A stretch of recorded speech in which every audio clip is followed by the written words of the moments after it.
We were married for 9 years when my wife went from a happy, outgoing, communicative woman to a completely shut down and gloomy individual. She mentioned that she was having trouble finding purpose in life. She really enjoyed fitness and working out, so she did work at a gym as a trainer for a while but suddenly quit after one of her students insulted her and said she didn't know what was good for them. She didn't want to work for a large corporation and couldn't find any shops to work at. Before I knew it, she stopped taking care of herself. She didn't want to exercise and started overindulging in edible treats she would normally limit herself with. But then, just as quickly as it happened, it started to reverse. My wife didn't tell me anything different other than she was starting to feel better. I thought that was great and asked her what caused her mind to change. At first, she said she didn't know, but then she said she started to realize that animals live their life even without knowing their purpose, so she could do the same. That seemed fine to me. Around the same time, she adopted 2 cats. She started exercising again to take off the 10 pounds she gained, and she started doing her hair and makeup each day, even though she wasn't going anywhere that I knew of. I made sure to compliment her and offer her encouragement. I brought home cat toys and treats along with flowers for her. I did everything I could to support her and be her husband, but it wasn't enough. One night, I brought work papers home to work on, and the next day I forgot to bring them back to the office. So, I returned home 3 hours after I went to work. There was an awfully nice car parked in her driveway. My heart started racing instantly. I didn't recognize it, so I knew someone was visiting my wife. I parked behind this mystery car to block them in and ran into the garage. I closed the sliding garage door to slow down anyone trying to escape. I really was thinking about the worst case scenario. After I entered the house, I made sure the front and back door were locked too. I went downstairs to the gaming basement, as we called it. As I came down the stairs, I saw them scrambling to stop doing what they were doing. One of them was my wife, and the other was a man I saw once before. I saw him at my wife's cousin's funeral a month ago, right before my wife's outlook on life changed for the better. Was this guy blood related to my wife? I didn't know. They were both naked. AP grabbed his clothes and dove behind a stack of boxes to get dressed. My wife wrapped a blanket around her, sat on the couch, and face planted into a pillow to scream. I asked loudly what the hell was happening right now. And my wife just asked me what I was doing back home. I asked if that was really important when I just found her screwing another man and quickly followed up by asking who the hell he was. She said he was Alan, but we'll just call him AP.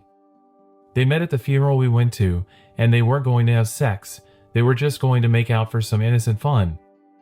I was so offended and disgusted with her at this moment. Why does she think that was even okay? Why did she want to do this, and did she take me for a fool? It was obvious to me they were having sex when I came down the steps, and I was sure this wasn't the first time he was in her house. I decided to bluff. I told her I installed discrete security cameras outside her house 4 months ago, so I was going to know if this wasn't the first time he was here. I shouted to AP, who was still hiding, and asked him if he'd been to my house before this. He was extremely nervous when he replied, telling me he didn't want any trouble and would prefer to stay out of it. I screamed that he was involved with my wife, so apparently he couldn't stay out of it. I asked him again if he was in my house before, and he said he would tell me whatever I wanted to know if I came with him outside to his car. My wife screamed for him not to tell him anything, which was the first admission that she wasn't telling me the truth. I looked at her with fury in my eyes. I couldn't help it. I'm so glad I didn't completely snap and go crazy or anything. I agreed to AP's terms and went with him outside. He couldn't have been older than 24, so he was at least 12 years younger than my wife. On the way out, I locked my wife in the basement. I had to shut the door really quickly because of how close she was to following us and protesting. I didn't want her to interrupt us at all. When we got outside, AP was very discouraged to see that his car was blocked in. I told him to start spilling the beans. He hesitated, of course. He probably didn't want me to savagely attack him, but he was outside now and could see his car, which gave him renewed hope that I would let him leave. He said they started seeing each other the day after the funeral. Every day I was at work, he came over to see her. He said at first it didn't go beyond just being friends and playing video games, but then my wife started coming onto him. She would ask him how she looked and stuff like that until they finally ended up doing it. I couldn't help it, I started crying. I asked him why. He said he only ever had a sexual relationship once before, so it was hard for him not to give in. He knew she was married and knew who I was, but he was excited she liked him. I said that was enough explanation. I thanked him for telling me the truth like a man. I moved my car so he could leave. Before he left, though, I told him never to speak to this woman again, even if she said we were divorced. I told him she wasn't good for anybody and he could find a better woman than her. He agreed. Just after he left, my wife's sister pulled up like she was responding to a fire. She tried to get out of the car before it was in the park and had to shove it into the park with her leg hanging out. She jumped out and started screaming at me that I locked her sister in the basement. I told her yes, I did because I had to talk to her lover without her screaming at us. She stopped dead in her tracks and asked, "Lover?" To which I replied, yes, she had a lover in her house while I was at work. Since I had time to talk with him alone, he told me they'd been sleeping together for weeks before I found them today. She was speechless. Just then, her phone started ringing. It was my wife. She asked me if we could go get her, and I said yes. We went in, unlocked it, and she barged in looking like a wild animal. When she stopped screaming, she realized her sister was much calmer than she expected. Her sister asked her if she was cheating on me, and my wife just rolled her eyes and asked if we were serious. Her sister told her to stop playing dumb and be honest because it is not okay for her to be cheating on me. My wife was speechless and annoyed. She finally said they didn't have sex. I let her know that AP told me everything before he left. She just stood there looking like an idiot with her mouth hanging open. I told her I saw him on top of her doing the motion and I didn't need her admission. I just wanted a divorce. She did a double take and asked me why, like she didn't already know. Her sister went upstairs to start packing her stuff. My wife's face was pale and her makeup was smeared by the time her sister persuaded her to get in her car and stay at her house for a while. I could not believe her life was changing and she was caught. I could tell she never really considered the possibility or consequences of me catching her in the act. It's a shame if she put any thought into her actions, she might have realized she wasn't ready to move or divorce me. Why wasn't my support and presence enough in her life? I showered her with love, but she only thrived with the attention of another man. I told her these things when she wouldn't stop calling me. She said she couldn't live without me and she didn't think hanging out with this guy would lead to having sex. I told her I didn't believe a word she said because she had a man over in her house while I was at work. I added that her behavior switched so quickly once she met this guy, so I knew she was sleeping with him and relishing the attention. Her sister caught her having sex with a completely different guy in her own bed.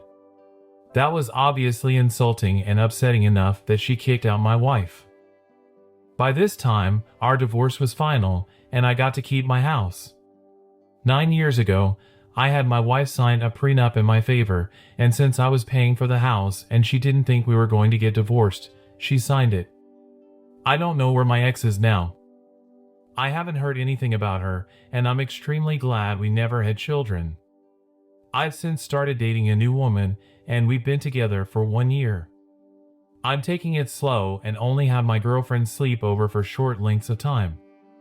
To be ready for a new marriage means you're perfectly capable of standing on your own 2 feet and don't depend on another person to function. I know that sounds odd because it's joined together in marriage, but that's the best way to ensure your marriage will be successful. My conclusion to this story and advice to the author. Firstly, I'm sorry to hear about the challenging situation you've been through. Infidelity can be incredibly painful, and it's clear you've experienced a significant emotional impact. Here are some pieces of advice for you as the main character in this story. Take time for self-reflection.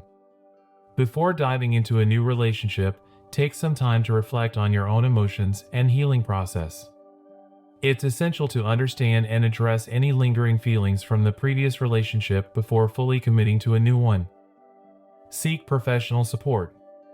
Consider seeking the help of a therapist or counselor to navigate the emotions and aftermath of infidelity. Professional support can provide you with tools to cope, heal, and move forward in a healthy way. Open communication. While it's natural to feel hurt and betrayed, try to have an open and honest conversation with your ex-wife. This doesn't mean you need to reconcile, but understanding each other's perspectives might offer closure and help you both move on. Set boundaries. Establish clear boundaries in your new relationship. It's crucial to ensure that both you and your new partner are on the same page regarding expectations, trust, and communication. Learn from the experience. Reflect on the dynamics of your previous marriage and consider any lessons learned. Use these insights to improve communication, trust, and understanding in future relationships. Focus on self-growth. Concentrate on personal growth and development. Cultivate hobbies, interests, and friendships that bring you fulfillment and joy independent of a romantic relationship. Build a support system. Surround yourself with supportive friends and family members. Having a strong support system can provide emotional assistance and help you navigate the challenges of moving on. Consider forgiveness. Forgiveness doesn't mean condoning the actions, but it can release you from the emotional burden.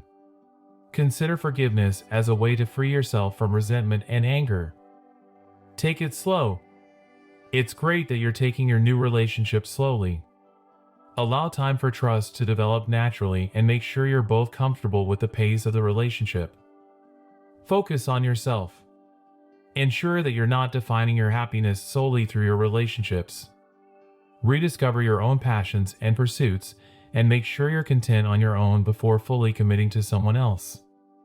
Remember, healing from infidelity is a gradual process, and everyone's journey is unique. Be patient with yourself and prioritize your well-being as you move forward.